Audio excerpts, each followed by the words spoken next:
Hello everyone, in this video I will show you how to fix Samsung A14 screen rotation not working issue.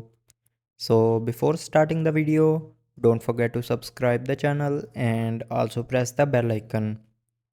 So to fix this issue, first of all, swipe down to open control center and from here restart your mobile.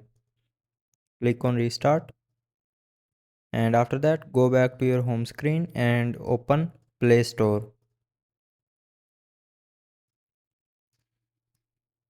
Now go to the search bar and here search sensor test. Now install this app and then open it,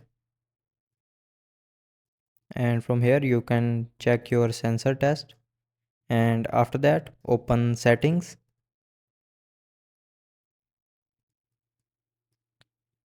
Now in settings scroll down and here click on general management.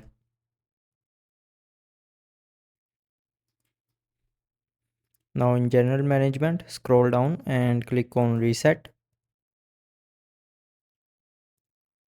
and after that scroll down and click on reset all settings. Now again click on reset settings to confirm.